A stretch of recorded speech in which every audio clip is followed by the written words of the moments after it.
Hi, I'm Julie Burkhofer, PPTA's Senior Vice President, Public Affairs, and on behalf of the association, it's my pleasure to welcome Admiral Brett Giroir to the Global Plasma Summit. It's an honor, Admiral Giroir, to have you with us today to give an update on the COVID-19 pandemic. Many of you may be familiar with his role within HHS. Admiral Giroir focuses on blood and blood products. Since March, he has been the testing czar, and he'll describe his work on behalf of the American public during the pandemic. We are fortunate to have someone with his expertise in the administration. When my colleagues and I met with Admiral Giroir a year ago, we talked about the need for source plasma donations to meet the clinical needs of rare disease patients. Today, there is an urgent need for source plasma donations. Source plasma donations have declined approximately 25% due to the impacts of social distancing measures and other mobility restrictions caused by the pandemic. Considering the complexity of manufacturing of plasma-derived therapies and the fact that it can take 7 to 12 months to manufacture finished therapies, any decline in plasma donations may compromise the ability of individual companies to supply necessary levels of plasma-derived therapies. Every action by PPTA this year is laser focused on meeting the clinical needs of patients. The uncertainty of the pandemic continues to take a toll on source plasma donations, and optimal patient care could be at risk. Admiral Giroir gets it. He understands the essential nature of plasma. He shared during our meeting that as a pediatric critical care physician, he administered IVIG to patients. Admiral Giroir is well aware of the life-saving nature of plasma-derived therapies. We are fortunate to have Admiral Giroir with us today. Thank you for your service, sir. Please join me in welcoming Admiral Giroir to the virtual podium. Well, hello to all my friends and colleagues in the blood and plasma community.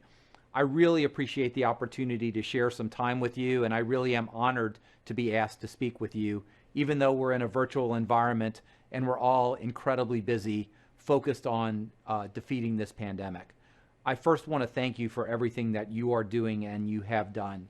You have been an absolutely essential part of the overall response to the pandemic, and I would suspect you will become even more important as time goes on and we gain more data. So I have a few minutes to spend with you, and I just wanted to share a few thoughts. First of all, I want to update you, because I think it's very important to hear the update about exactly where we are in the pandemic and what we're concerned about moving into the future and the messages we all have to bring. I want to talk a little bit about testing, since I am, quote, the testing czar, and spend quite a bit of my time working on improving the testing ecosystem within the country. And then finally, just some general thoughts about plasma therapeutics, as well as highlighting a few of the recommendations from the advisory committee on blood and plasma products that I lead within my office, because I think the recent recommendations are very, very salient, and I want to work with your community on how to implement them as we move forward, not only for COVID, but moving forward into the future. So this is a summary graph from CDC, and what you're seeing here is the numbers of cases over time. To the left side of the graph, you see the early peaks in March and April when the pandemic was just rising. The large peak in the middle reflects the very large number of cases that we had after the Memorial Day holiday. It wasn't just Memorial Day, but it was the couple weeks past Memorial Day when the country did not physically distance well, when we did not know and people did not wear masks to the degree that they needed to, and probably was a lack of hand hygiene and the other things that we know. This had a tremendous increase in community spread, primarily in the Sun Belt. That Sun Belt was able to be diminished by a lot of the efforts we did. So we saw a decrease, a tremendous decrease over a period of time. Where we are right now on the right side of this screen is a concerning increase in the number of cases. We are seeing this in many states, no longer the East or West Coast, no longer the Sun Belt, not so much the South, but we're seeing it in the Midwest and the Heartland. But this pandemic is not done with us yet. Probably 90% of people in this country are still susceptible to this virus. It's a little less in some places like Detroit, New York City, and New Orleans. But overall, 90% of us are still susceptible. So we are still in the middle of this fight. What I wanted to clarify, though, is even though you see those numbers, you have to take those with a grain of salt. This is an estimate from IHME, but it's one that closely aligns with our estimates that looks at the percent of COVID infections that are actually detected. What you saw on the previous screens were the ones that were detected, but how many are we missing? The red line is the Republic of Korea, South Korea. That is detecting probably about half of their infections. In green are we. In blue is Italy, light blue, and the United Kingdom's in the dark blue. What it shows that early in this outbreak, we only detected probably 1 in 10 or 1 in 20 infections. So that small blip that you saw was probably a tremendous underestimate. Right now, we're still only detecting 1 out of 3 or 1 out of every 4. So the numbers of cases that are out there are actually much larger than the estimates I showed you. This is important because we don't detect the cases because so many people are asymptomatic. That really is foreshadowing what I need to tell you about being very disciplined about wearing a mask, watching your distance, and washing your hands. There are many states, primarily in the heartland, that have positivity rates, that is the percent of tests that are positive, that are over 8%, leading you to be in an orange state, or over 10% that are red states. We know that as positivity goes up, that really foreshadows an increase in the number of cases, which foreshadows an increase in the number of hospitalizations. But we have a lot of heterogeneity, with many states really having below 5% positivity, including many of the states that were well over 20% in the Sun Belt, like Arizona and Florida, but have brought their outbreaks under control. What you see here is that many states, a majority of states that you see in red, are still in an upward trajectory for cases. Many have plateaued, which are in orange, and some are actually in a downward trajectory. But again, very heterogeneous across the country.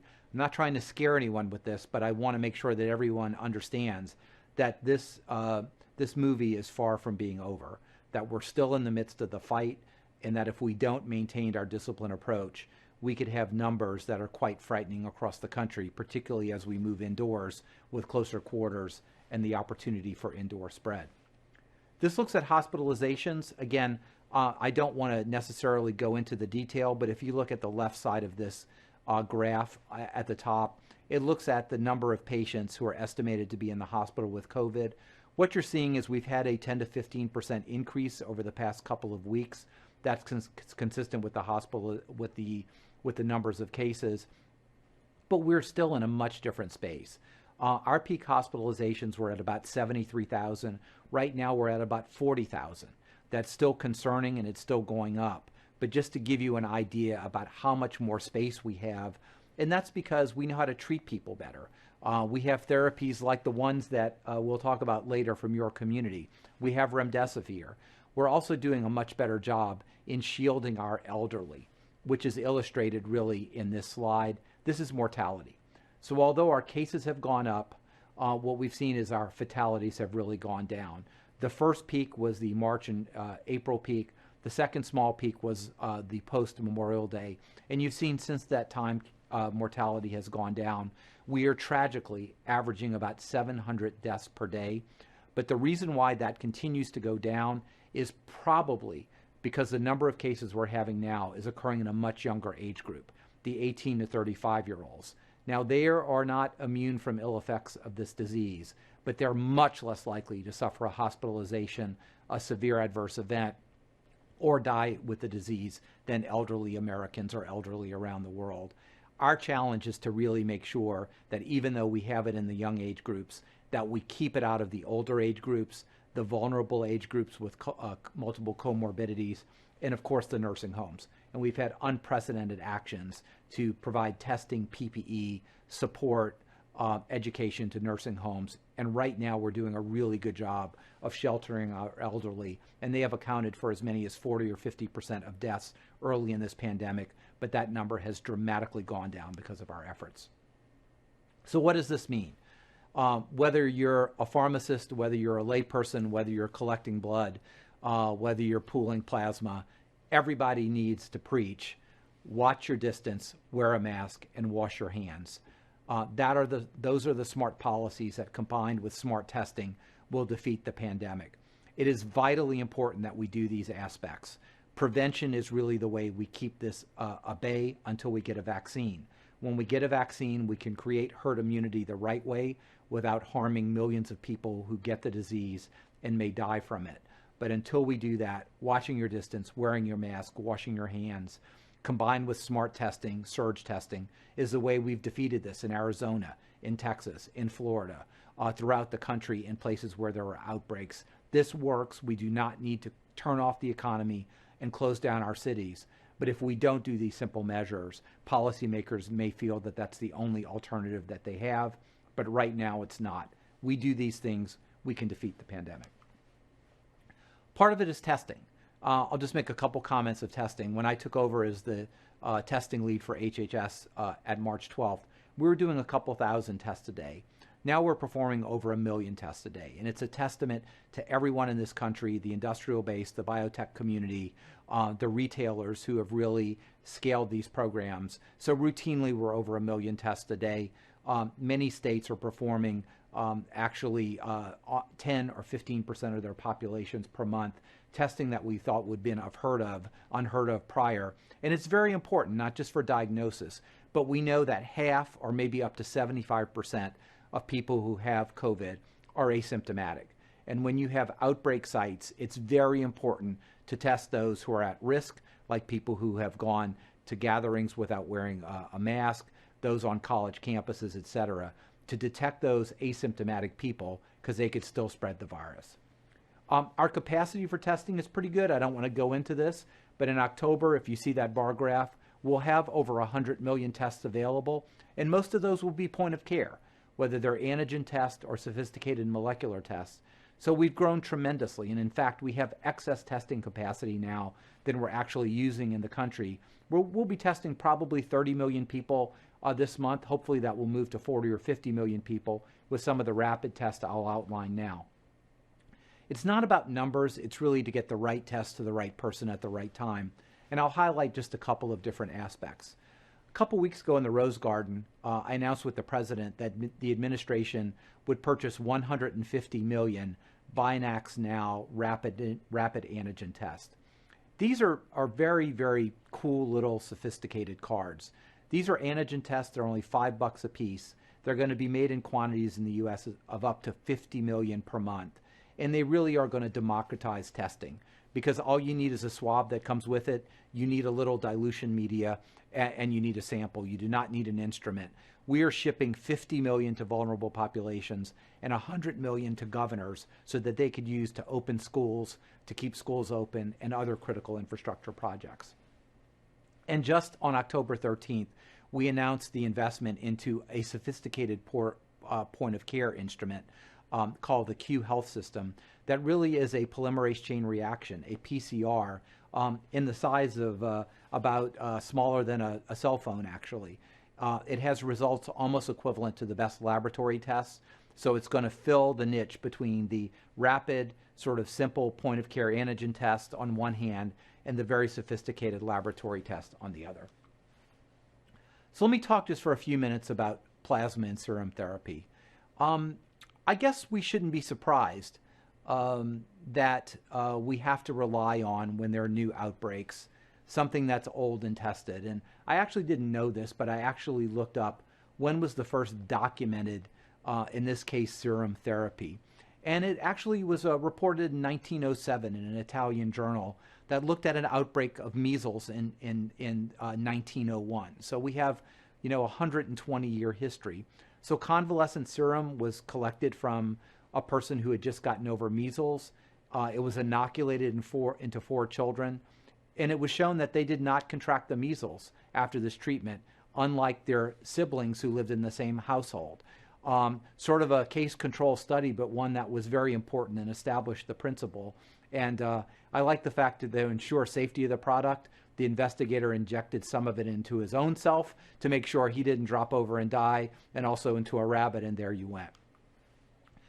There's now very good meta-analysis that shows that convalescent blood products were highly effective in the treatment of the Spanish flu, the 1918 flu pandemic, lowering mortality by potentially a half by using this treatment. And of course, there were not the sophisticated titering and all the things that we have right now. So it's really not surprising, and we should really plan for this, that convalescent plasma is an important tool and a critical tool. The extended access program got transitioned to an emergency use authorization on August 23rd. And to date, over 105,000 individuals were enrolled in the extended access program, and over 85,000 people have been infused. I don't have updates after the EUA, but I can tell this is saving lives every single day because of the work that you do. There are many ongoing studies, and I won't go into that, but we know that the basic looks very good. But the control convalescent plasma trial, C3PO, also the CONTAIN trial that's looking at various different populations moving on. And finally, obviously, we want to get to the hyperimmune globulin trials, which, if the pooled plasma should work, the hyperimmune globulin would be likely more effective because it's more potent and can be delivered in different ways. The last couple of things I wanted to talk about is some comments from the Advisory Committee on Blood and Tissue Safety and Availability. That's a federal advisory committee within my office. I just want to highlight a couple of their recommendations, sort of to foreshadow items that I want to work on with you. They want to improve, of course, the blood and community's response to public health emergencies. And what are some of the principles and rules that we have to learn? The first recommendation is there should be a locus of authority. Now, I put this up there because they recommended my office. My office is a good office for that because we are in the Office of the Secretary. I am the Principal Public Health Advisor. By statute, I'm the National Blood Safety Officer. And whether this actually becomes into a formal locus or not, you have my commitment that we're going to work with all the organizations to move blood and plasma policy forward. Secondly, and very important, is to really develop and fund comprehensive national disaster plan for blood and plasma supply, and including in the National Recovery Framework. I won't go through this, but I think it's very important. As we know, during this pandemic, blood donations went down. We can expect that. And no matter what happens, people are still going to need to go on cardiopulmonary bypass. They're still going to have hemorrhages and going to need blood. And finally, we need a framework because we should anticipate that plasma is going to be needed in the next pandemic. Before we have a specific therapy or a specific vaccine, we know back to 1901 and during 1918 that plasma works. We know it worked in Ebola, and why wouldn't it work in the next? So this is an important framework, and I really checked around. There was really no prospective plan for using plasma by the federal government in the next pandemic, and that's something we need to fix. Finally, the supply chain issues. Many of you were involved in some of the shortages that we did not anticipate. For example, the pipette tip shortage that threatened testing of the America's blood supply. We were alerted to this by the Creative Testing Solution, CTS, and Blood Centers of America, and the entire DoD team worked to remedy this problem. And right now, I'm sponsoring an air bridge from Europe that's bringing TCAN tips over to assure the blood safety by supplying these critical resources. We're also trying to work on investing into more domestic production. This is just one example of an unforeseen consequence that all the tips are used for COVID testing, and therefore they're at risk for to test the U.S. blood supply. So the final recommendation was, of course, to really understand and secure the supply chain for all blood products. We are doing this by necessity now. It will be much better to do it prospectively, and you have my commitment that we will do this, and I want to work with your industry on this moving forward. Many of you have talked to me. I really encourage you to email me. I've enjoyed and really profited and learned from our collaboration. I really appreciate this opportunity to share some thoughts with you, and to know that I'm going to be with you side by side as we defeat this pandemic and we prepare for the next. Thank you again for the opportunity to share these moments with you. Thank you so much, Admiral Giroir.